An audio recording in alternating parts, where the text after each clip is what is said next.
அனைவருக்கும் வணக்கம். நாங்கள் 5ஆம் வகுப்பு ஆ பிரிவு மாணவர்கள்.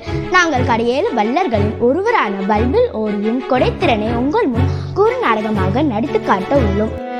அம்மா அம்மா பசிக்குது அம்மா. நங்காய், ஏன் குழந்தைகள் அழுகின்றனர்? உணவு கொடுக்க கூடாதா? இருந்திருந்தால் கொடுத்திருப்பேனே. தானியங்களும் மாவும் நேற்றே தீர்ந்து போய்விட்டன.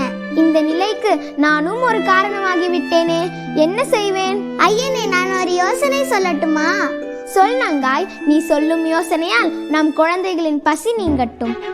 கொல்லிமலை அரசு வல்விலோரியை சென்று கண்டு வாருங்கள். அள்ளி கொடுக்கும் வள்ளல் என எல்லாரும் கூறுகிறார்கள். ஆம், நானும் கேள்விப்பட்டேன்.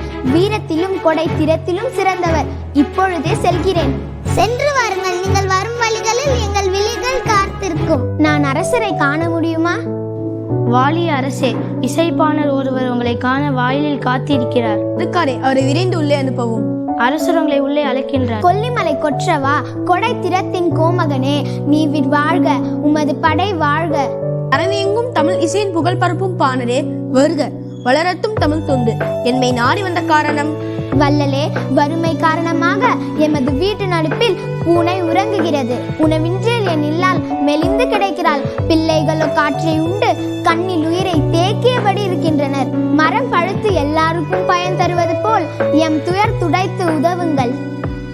தமிழ் பரப்பும் பாணரே, உமது நிலை என்னை வருத்தமுறை செய்கிறது. கலக்கம் வேண்டாம் பாணரே, உன் வறுமையை போக்குவது என் பொறுப்பு. ஆகட்டும் பாணரே. அமைச்சரே, பாருங்கள், இப்பாணனின் குடும்பம் பல தலைமுறைகள் வாழ செய்தீர்கள். பொற்காசுகளை அள்ளித் தருக. அணிமணிகளும் களிரிகளும் அனுப்பிடுக. பற்பல பரிசுகளை பேழைகளில் நிறைந்து அனுப்பிடுக. போய் வாரும் பாணரே.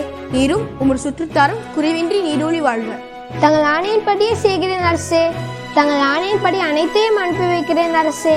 கற்ற கல்வி அறியாமை அகற்றுதல் போல உற்ற துயர் துடைக்கும் வள்ளலே, உங்களின் குன்றா புகழ் கொடை பண்பு ஓங்குக. வாழ்க வாழ்க, நீவிர் வாழ்க. இப்பாட கதை மூலம் சங்ககால வள்ளல்கள் தமிழுக்கு புகழ் சேர்க்கும் விதமாக தமிழ் பாடும் புலவர்களையும் பாணர்களையும் மகிழ்ச்சியுடன் வாழ உதவி செய்துள்ளனர் என்பதை அறிந்து கொண்டோம்.